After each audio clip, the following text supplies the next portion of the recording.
In 1983, Peugeot proved to the world that front-wheel drive hatchbacks don't have to be uninspiring and boring. It all started with this, the 205 GTI. No, it wasn't the first hot hatch, but according to quite a few people within the motoring press at the time, it seemed to be the most loved. And then they went ahead, drove all four wheels, took it rallying and proved a success during the final years of the Group B era, securing 16 wins. And it didn't stop there. In 1987, the British-made 309 GTI came out. Also in the same decade, Peugeot proved they could do a sedan with the 405 MI16.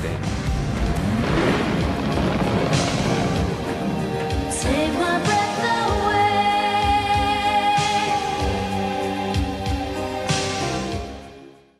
And they weren't quite done just yet, because in the 1990s there was this, the 106 GTI.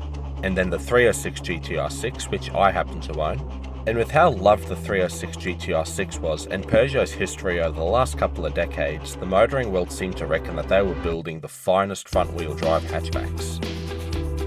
And with said reputation, whatever was going to replace the 306 GTI-6 had a lot to live up to. But in 1999, there was a slight attitude shift. The 206 GTI came out, and on paper, it was pretty tragic, only making 137 horsepower. It was built somewhat in response to the Clio 172, but the Clio 172 had significantly more power than it at 172 horsepower, and yet somehow the 206 GTI was also significantly less powerful than the 306 GTI-6 it was supposed to eventually replace. Then, just to make things worse, in 2002 Mini brought out the Cooper S with 163 horsepower, Ford brought out the Focus ST170 with 170, and in 2003 Honda launched the Civic Type R EP3 in Japan and Europe with 210 horsepower.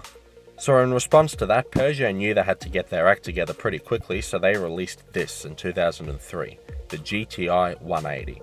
It had a lot more power than the original GTI 99 at 180 horsepower and slightly shorter gear ratios for second gear upwards. Definitely more promising on paper, but it was also a little bit late and the new selection of hot hatches had already been paving a way. Peugeot really should have just done this back in 1999 when it would have been ahead of the Clio 172. Now, as the owner of the 180's predecessor, I'm quite aware of the general consensus that the 306 GTI-6 was the last of the great Peugeot hot hatches, but I'm still interested to see if the 206 GTI 180 is worthy of the GTI nameplate, so I figured what better way to find out than get one on the channel and go for a drive.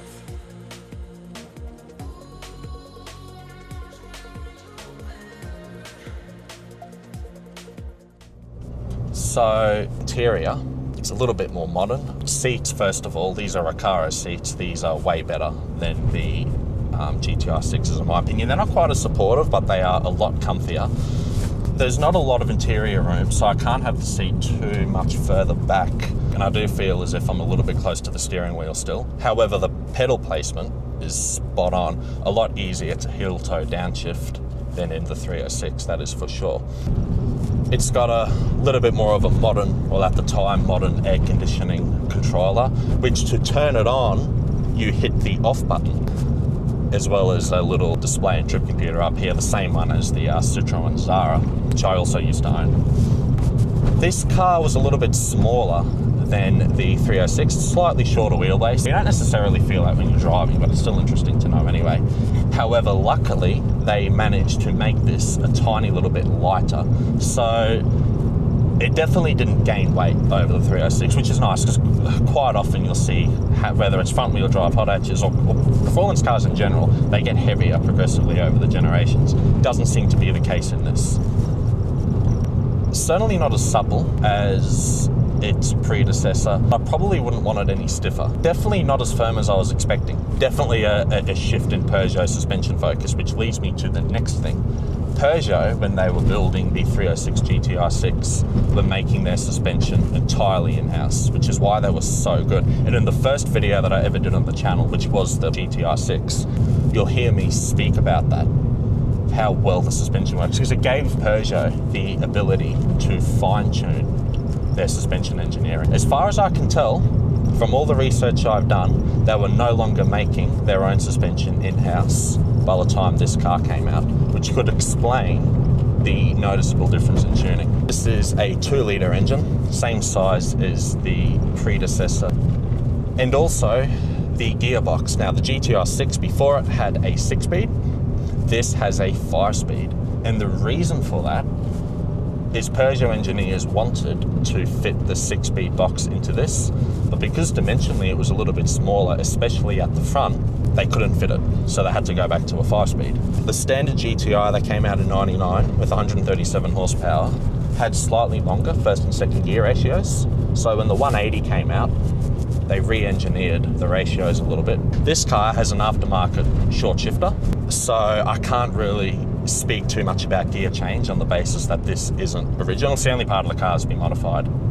So as a result, the engine's ratios are a little bit longer than what it would have been in a 6-speed box, which makes drivability a little bit different. There's definitely not quite as much low down torque as you'd initially expect. Peak torque is 200 Newton meters and it comes in at about 4,700 RPM, a little bit higher than it does in the 306. Peak power, however, like I said, as the name suggests, we are up to 180 horsepower, and that comes in all the way at the top at 7,000. So it's an engine, even just for regular normal driving, you have to work a little bit more. Well, let's do a little second gear pull.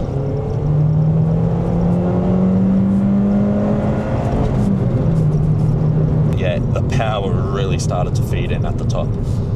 Ferrari 488, CLK 500, a couple of other old Mercs, an i20N. I'm very easily distracted by other interesting cars, clearly. When you really want to start getting up it, this engine becomes a really nice little motor to work with. And the 200 Newton meters of torque is ample, which means when you are changing gears and kind of dropping out of the power band a little bit with the longer 5-speed ratios, the torque is still catching you, per se. And 200 Newton meters in a car that weighs only, 1.2 ton. It's easy to get caught up in numbers, but when you think power to weight wise, it's pretty decent. It's a car you need to be going a little bit quicker in, and then it starts getting a little bit more compliant. Does it achieve the same balance as the GTI-6 did? No. Over tricky bits of road, the suspension definitely is firm. It's busy. The car still stays on its line really well and doesn't get distracted and thrown around, but there's definitely a lot more going on here. We have the same size brakes as the GTI-6 and no extra weight to really worry about. Brake feel, and this definitely isn't as bitey, but at the end of the day it's a light car, so when you call upon the brakes, they are definitely there. But let's start talking about the steering. Now, a lot of people say that the 206 is when Peugeot started to lose their way with that beautiful steering and chassis combination. Well, the steering feels similar to the 306, to be honest. It's a little bit lighter and there's a little bit less feel, but it's not much of a difference that you think it's an entirely different setup. It's nice and light, but it still doesn't give you the same isolation that you would get in something with electric assisted steering. No, it's not quite as sweet as the Peugeots before it, I will admit, but when you're just not comparing it, as far as a hot hatch goes, yeah, it's perfectly good steering. Now, something Peugeots were always known for, chassis feel. What's it like? Well, no different to the 306, this car does retain the rear wheel steering. For normal, relatively slow speed driving, you're not getting too much into it, I must admit. But the car still does remain nicely balanced, as Peugeots always have. It's beautifully balanced for a front wheel drive hot hatch, yes, absolutely. Not quite the same way the 306 is. And there's a lot of grip on offer. Tyre size, by the way, we're running 205 section tyres. They're 17 inch. So plenty of grip on offer for a very lightweight car.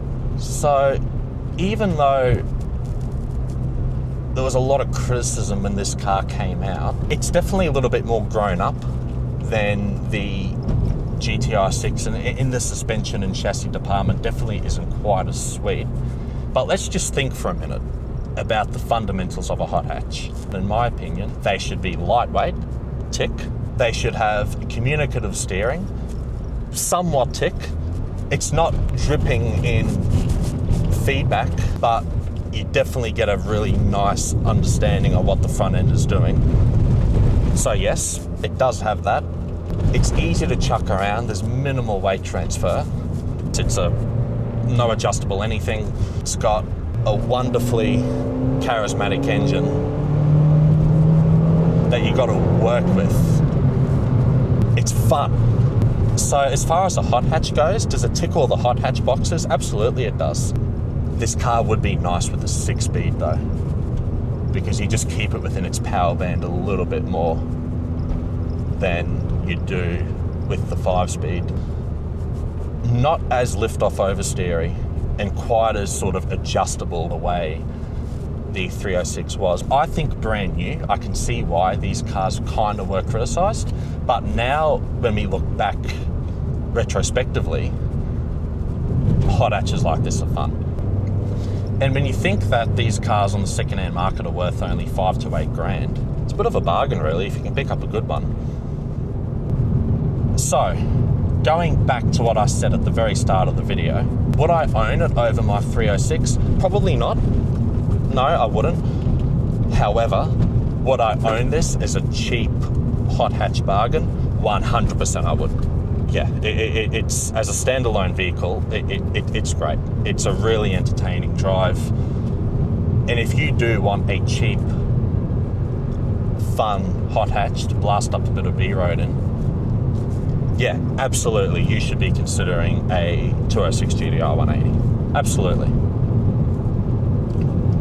It's been a very fun drive.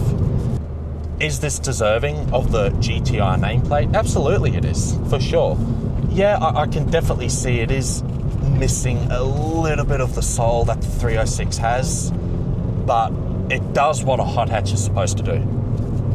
So when you consider that, also when you consider the fact that the 307 never really had a GTI variant, and then the 207 GTI that came out after this was known as being a lot clumsier, a lot more sanitized, just a whole different philosophy to what Peugeot kind of stood for. They did regain their credibility, I think, when the 208 GTI came out and the 308 GTI, especially the 270. I'd love to have a go in both of those cars.